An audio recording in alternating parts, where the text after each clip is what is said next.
सबसे पहली आवश्यकता होती है वह होती है उस रचना के प्रति श्रद्धाशील होने की। रामचरितमानस के रचयिता तुलसीदास के समय में ही मानस के समय में आलोचनाएं होने लगी थी।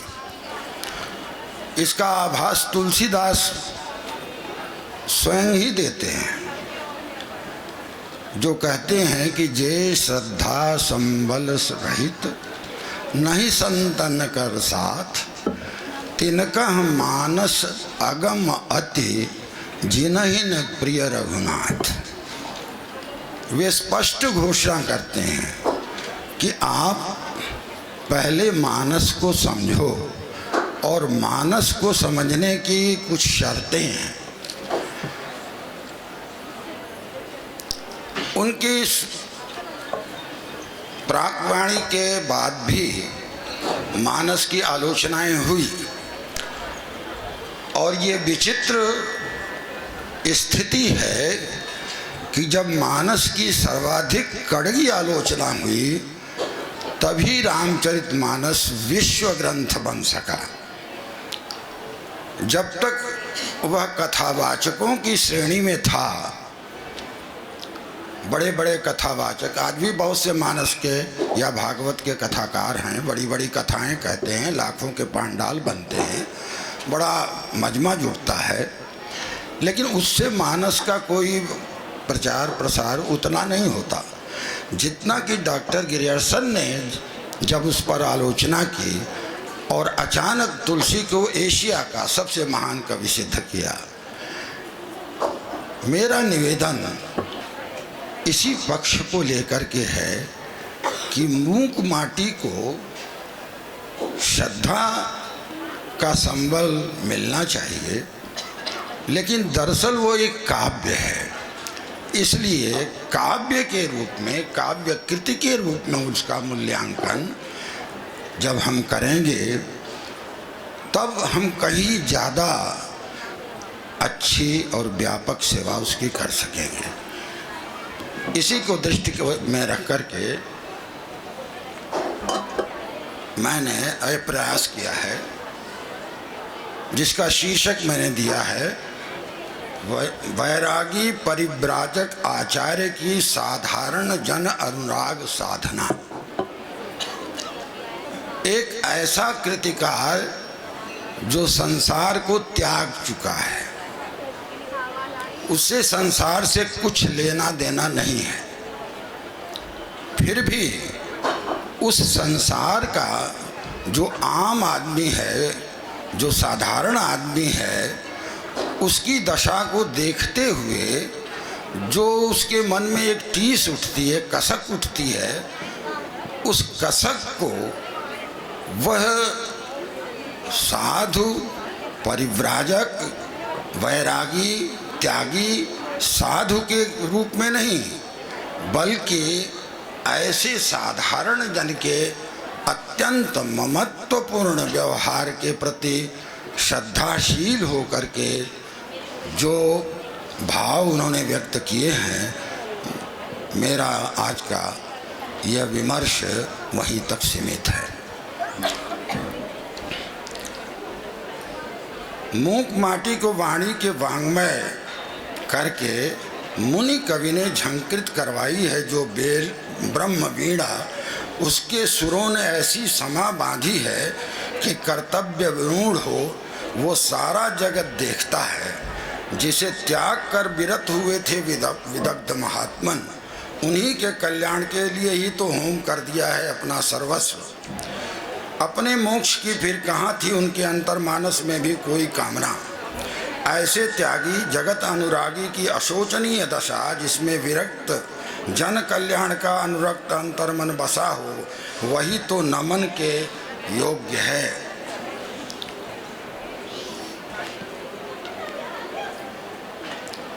कवि गुरु का एक सूक्त है, मुक्तिर निष्पृह जह से ही भगत को नमो। असमिया के महाकवि शंकर देव, जो इसी प्रकार के एक परिव्राजक महर्षि थे, सबसे पहले वे एक ऐसे महात्मा सामने आए जिन्होंने मुक्ति को नकारा। सामान्यतः आम लोग धर्म अर्थ काम मोक्ष की बात करते हुए मुक्ति को सबसे बड़ा और सबसे परम पुरुषार्थ मानते हैं, लेकिन उन्होंने पहले ही कहा कि हम तो उस भक्ति को नमन करेंगे जिसे मुक्ति की कामना नहीं है। मुक्तिरा निष्प्रिय जह से भगत का नम, ऐसे भक्तों को मैं नमस्कार करता हूँ जिसको मुक्ति नहीं चाहता। और असमिया के इस महाकवि के बाद जो बंगला के बड़े महाकवि हुए विश्व कवि रवि ठाकुर जी, रविन्द्रनाथ ठाकुर, उन्होंने वैराग्य साधने जे मुक्ति से हमार न असंख्य बंधन माझे महानंदमय लभिबो मुक्ति रस्वाद। उन्होंने ये घोषणा की कि लोगों ने मुक्ति पाने के लिए वैराग्य की साधना की जो बातें की हैं उससे मेरा कोई मतलब नहीं है। मैं तो बंधनों में बंधे हुए लोगों के साथ खुद भी बंध करके जब रहूँगा तब उस महामुक्ति का स्वाद पाऊँगा। मैं ये दो महापुरुषों को, जो मेरी दृष्टि में महापुरुष त्यागी पुरुष तो थे ही, लेकिन सचमुच के कवि थे, कवि हृदय थे, इसलिए इनका उल्लेख किया कि मुझे आचार्य श्री विद्यासागर जी में इन दोनों का ही समवेत समन्वित स्वरूप दिखाई पड़ता है। मैंने महापुरुष शंकरदेव को नहीं देखा, रविन्द्रनाथ ठाकुर की कृतियों में जीवन भर रहा हूँ, लेकिन उन्हें भी नहीं देखा। मेरा सौभाग्य है कि मैं उन दोनों की छवि महाकवि विद्यासागर जी में देख सका। काव्य साधना सामान्यतः गृहस्थाश्रमी ही करते रहे हैं। गृहस्थ कवियों की काव्य कृतियों की प्रस्तुतिकरण की एक परिपाटी सी बनती गई है, किंतु मूक माटी उन जैसी साधारणतः प्राप्त हो रही काव्य कृतियों और उनकी प्रस्तुतिकरण भंगिमा से संपूर्णतः भिन्न कोटि की सर्जना और प्रकृति पर्यवेक्षण की अनोखी भाव भंगिमा ले अपने पृष्ठ खोलती और परा पश्यंती की हृदय को झंकित कर देने वाली वाणी में जब बोलती है मूक माटी, तब पर्युत्स की मन सहज ही हिंदी ही नहीं अपुत समूची भारतीय काव्य रचना के क्षितिज छोरों में चौंधियाया सा खोजता फिरने लगता है कि ऐसी संवादात्मक शैली की काव्य नाट, अंग्रेजी में जिसको बैलेट्स कहते हैं, परंपरा सी परिकल्पना पहले भी कभी परिलक्षित हुई है क्या? कवि कालिदास के अनुभव की रम्याणि वीक्ष मधुरांशन शम्य शब्दान पर्युत्स की भवति यत् सुखिनोपि जंतु, जो कालिदास ने कल्पना की थी कि हर दृष्टि से सुखी मनुष्य भी रम्य दृश्यों को देखकर और मधुर शब्दों को सुनकर जो पर्युत्सुकी हो जाता है, ऐसी विकलता जिनकी वाणियों के सामने आने पर होती है, विशेषतः इसलिए कि ये मूक माटी अपनी बैखरी गिरा ठीक उसी समय खोल रही थी जब हिंदी काव्य क्षितिज के प्रतिष्ठापित व्यक्तित्व गर्व से उद्घोषणा कर रहे थे कि ये उपमान मैले हो गए हैं। मैंने शुरू में निवेदन किया कि मैं मूक माटी को काव्य कृति के रूप में देख रहा हूँ, इसलिए कुछ काव्यात्मक संदर्भ इसमें आ गए हैं जिन्हें मैं बड़ी विनम्रता से प्रस्तुत कर रहा हूँ। एक ज़माना आया था हिंदी कविता में जब ये घोषणा की जाने लगी थी कि अब पुराने ढंग की चली आती हुई जो परंपराएं हैं कविता में वो न चल सकेंगी, और उसी में ये घोषणा की गई थी कि ये उपमान मैले हो गए हैं, कभी कभी बांसन अधीन घिसने से मुलम्मा छूट जाता है। तो उसी क्रम में उन्होंने कहा कि चांदनी चंदन सदृशम क्यों कहें, मुख में कमलों सदीशे क्यों दिखें, हम कहेंगे चांदनी उस रूपे सी है जिसमें चमक है पर खनक गायब है।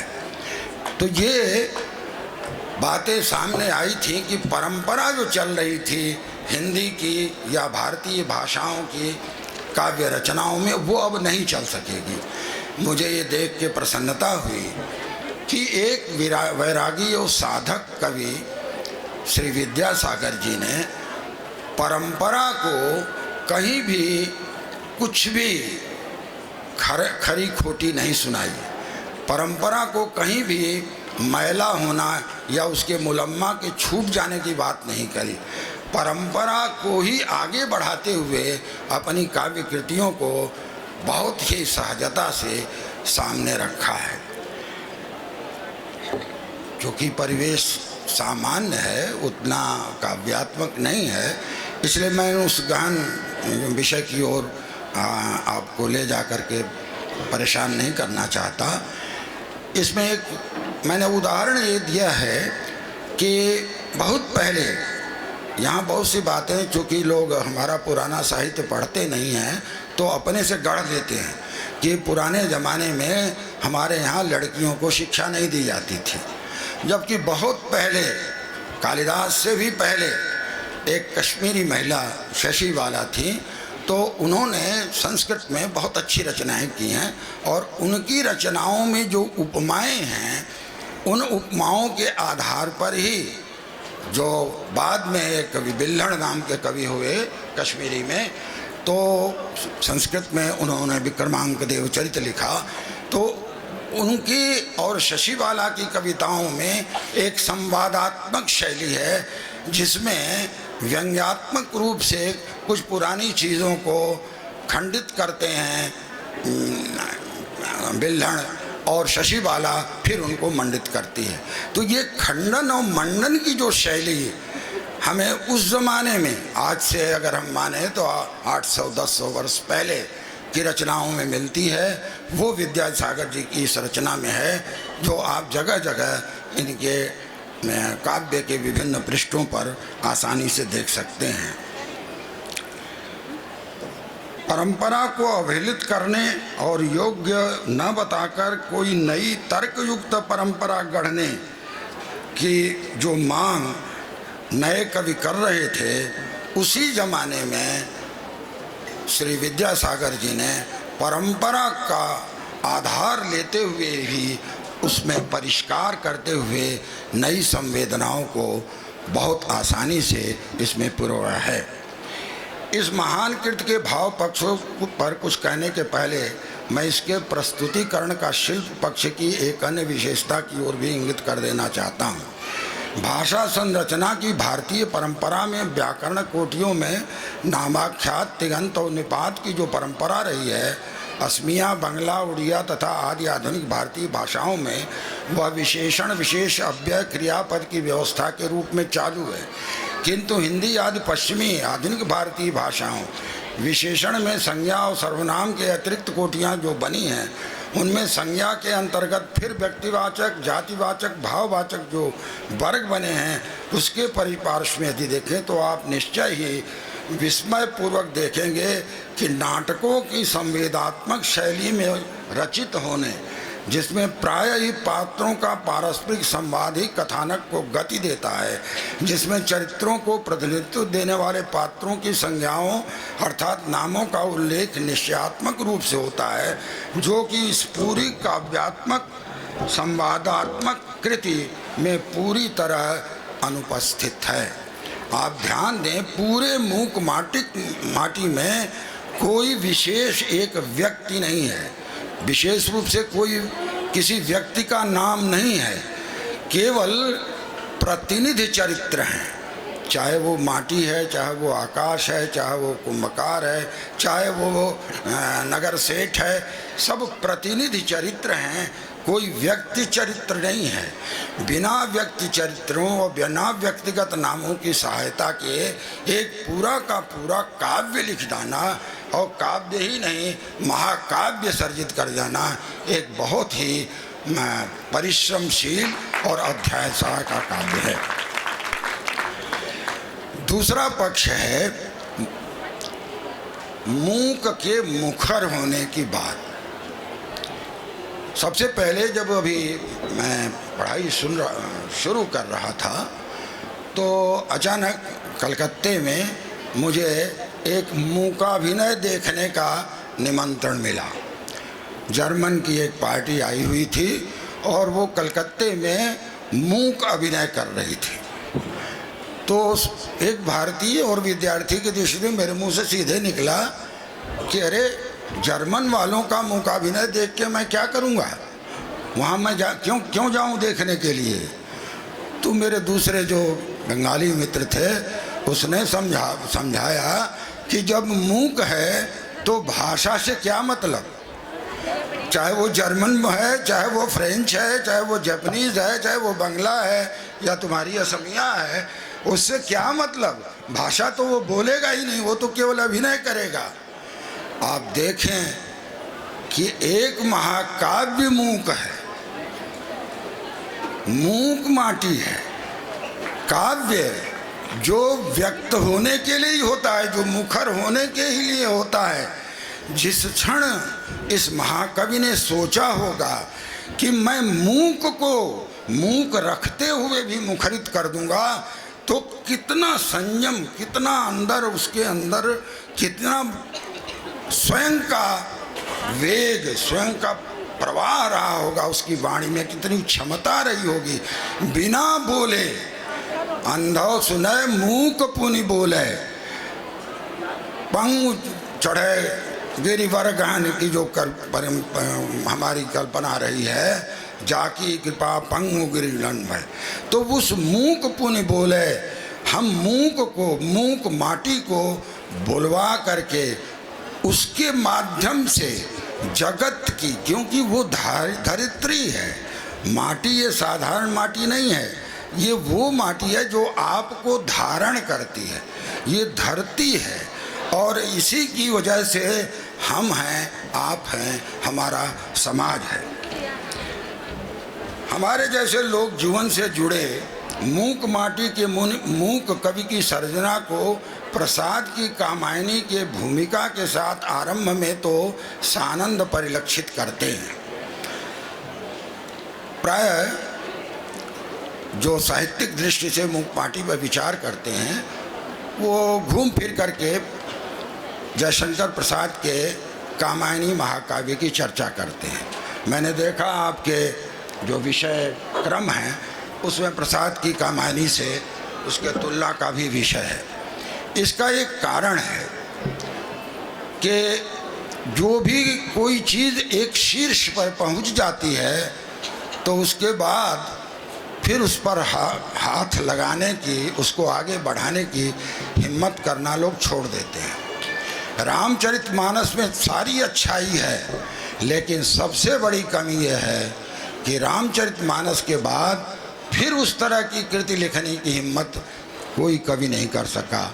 इसलिए महाकाव्यों की वो परंपरा खत्म हो गई जो अगर उस क्रम में आगे बढ़ती तो और आगे जाती। इसी तरह कामायनी के रच जाने के बाद ये परंपरा, उस परंपरा को आगे बढ़ाने की हिम्मत किसी को नहीं हुई।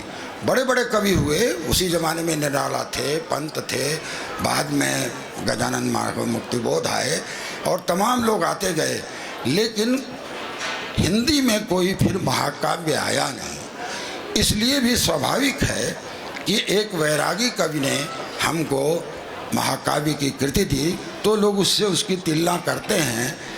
लेकिन मैंने देखा कि विषय के क्रम पर मूक माटी की तुलना प्रसाद की कामायनी की अपेक्षा प्रसाद के चंद्रगुप्त नाटक से करना ज़्यादा समीचीन होगा। आप विश्राम करें, मैं समझता हूँ, तो मैं अभी ख़त्म कर रहा हूँ। तो कामायनी और चंद्रगुप्त की बात मैं इसलिए करना चाहूँगा कि यहाँ दो पक्ष हैं। एक संसार को त्याग चुका महात्मा संसार की समस्याओं से जूझता है। दूसरी ओर कामायनी चंद्रगुप्त नाटक में चाणक्य संसार को छोड़ के विरक्त होता है और वो वनवासी बन जाता है, लेकिन वन में रह करके वह समाज की समस्याओं से जूझता है। ये दोनों दो शीर्ष हैं। महात्मा विद्यासागर जी संसार को छोड़कर संसार के हित की बात कर रहे हैं और चाणक्य संसार की बात जंगल में रह के करते हैं। लेकिन दोनों की कार्यशैली में अंतर है। जो लोग चंद्रगुप्त नाटक से परिचित हैं और जो मूक माटी को देख रहे हैं, इनके विषयों को समझते हुए वे आसानी से इस मर्म को समझ सकते हैं। अंतिम निवेदन मेरा यह है कि लोक जीवन में रच बस के रह करके लोक जीवन की समस्याओं को समझना और अलग रह करके समझना, ये दो दृष्टियां हैं और इन दो दृष्टियों की वजह से यथार्थ समस्याओं के साक्षात्कार में फर्क पड़ता है। चाणक्य जंगल में भी रह करके हमारे देश के समाज को बहुत अच्छी तरह समझता था। साधु महात्मा की ये महानता है कि वो हर एक को अच्छा ही अच्छा समझे, लेकिन वास्तविकता है कि सब कुछ अच्छा ही अच्छा नहीं है। बांग्ला में तो एक कहावत है जिसका हिंदी में अर्थ होगा कि बहुत अच्छा होना भी अच्छा नहीं है। बहुत अच्छा होना, एक पंडित जी थे, उनकी कितनों सेवा की जाती थी, वो कुछ में कोई न कोई गलती निकाल देते। तो भगवान ने कहा कि नारद जी से कि जरा उसको मेरे यहाँ बुलाओ, मैं उसको अतिथि बनाता हूँ, मैं उसको सेवा करता हूँ, वो कैसे हर चीज़ में गलती निकाल देता है। तो वो अतिथि बनाए गए। लक्ष्मी जी ने बहुत सेवा की और जब विदाई हुई तो भगवान ने हाथ जोड़ के पूछा कि महात्मन कहीं कोई गलती तो नहीं रह गई। तो उन्होंने कहा गलती तो नहीं रही, लेकिन बहुत अच्छा होना भी अच्छा नहीं है। तो ये जो महात्मा की दृष्टि है ये बहुत अच्छी दृष्टि है, लेकिन इसमें धोखा खा जाने का डर है। मूक माटी की पूरी कृति में आपको सब अच्छे ही अच्छे मिलते हैं, कहीं कोई वो नहीं है। घड़े के गले में फंसरी लगा करके भी पानी निकाल लिया जाता है। घड़ा भी प्रसन्न, पानी भी प्रसन्न और फंसरी भी प्रसन्न। लेकिन समाज में जहाँ फंसरी लगाई जाती है स्थितियाँ अलग हो जाती हैं। तो मेरा ये अपना, जैसा मैंने बताया कि कविताओं को, कृतियों को देखने की अपनी अपनी दृष्टि होती है और उस दृष्टि के अनुसार अगर संध्या संबल आपके पास नहीं है तो लोग समझेंगे कि आप उसकी आलोचना कर रहे हैं। लेकिन काव्यालोचना, काव्य कृति की आलोचना हमेशा काव्य कृति को परिष्कृत करती है। इसी निवेदन के साथ मैं पुनः इस कार्य के संयोजकों और जो भी जिनकी वजह से भी मेरे जैसे, जो मैं इस बहुत साधारण सा व्यक्ति हूँ और मुझे इतने अच्छे कार्यक्रम में आने का मौका मिला, मैं सबके प्रति कृतज्ञता ज्ञापन करता हूँ।